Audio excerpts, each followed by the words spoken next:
Maintenant, on va vous démontrer comment travailler avec le clavier ou utiliser le clavier français sur votre appareil Apple. Dans ce cas ici, cet appareil ici, le clavier français n'est pas configuré, puis on va le faire en premier. Vous avez juste besoin de la section des settings ou réglages. Vous allez dans la section générale. Vous allez défiler jusqu'à temps que vous voyez international. Puis vous allez voir une section qui s'appelle clavier. Vous allez choisir clavier. Puis comme vous voyez, il y a juste un clavier anglais. Si je veux avoir un clavier français, il faut ajouter un clavier. Puis choisir le clavier que je veux, c'est français canadien. Puis maintenant y ajouter. Ensuite, je vais reculer. Je vais revenir de nouveau à mes applications. Puis on va essayer le clavier français. Si je vais dans la section Notes, puis je veux juste user le clavier, je vais sélectionner l'endroit dactylographier. Puis vous allez voir par défaut le clavier est en anglais. La manière que ça fonctionne, c'est un petit peu différent qu'un clavier normal qu'on voit d'habitude au bureau. Mais dans ce cas ici, la manière que ça fonctionne, comme par exemple, si je veux faire école, il faut que je tiens le E. Puis tu vas voir, il va te démontrer tous les accents qui sont associés avec les E. So, je prends l'accent aigu, C-O-L-E. Si je veux écrire comme par exemple mon nom qui est René, c'est R-E-N.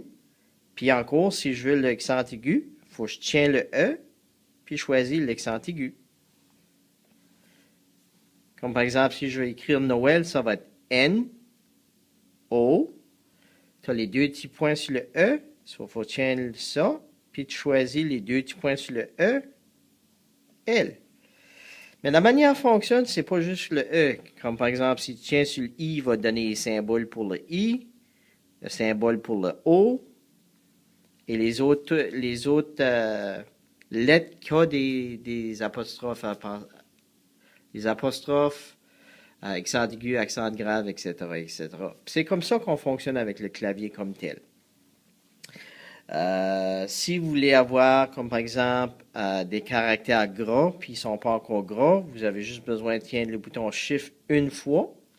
Puis, la minute tu dactylographies la lettre va être en majuscule, puis il revient en minuscule.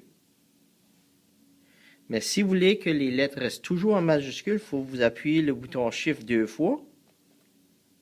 Il va venir bleu. Puis maintenant, n'importe quoi que tu dactylographies est en majuscule.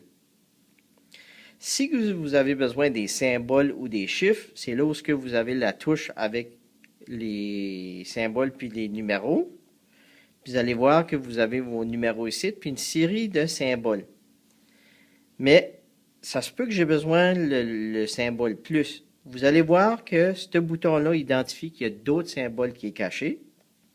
Vous appuyez dessus, puis vous avez une autre série de symboles. So, je fais mon plus. Là, si je veux revenir à un clavier numérique, je choisis les chiffres. Si j'ai besoin de mon clavier avec les lettres de l'alphabet, il faut que j'appuie sur ces touches ici. Quand ce que je veux reculer, c'est l'arrière qui est juste ici. Puis si je voudrais avoir le point d'exclamation, si je vais faire Shift, point d'exclamation. Même chose pour le point d'interrogation. Si je veux le point d'interrogation, il faut que je fasse Shift, point d'interrogation.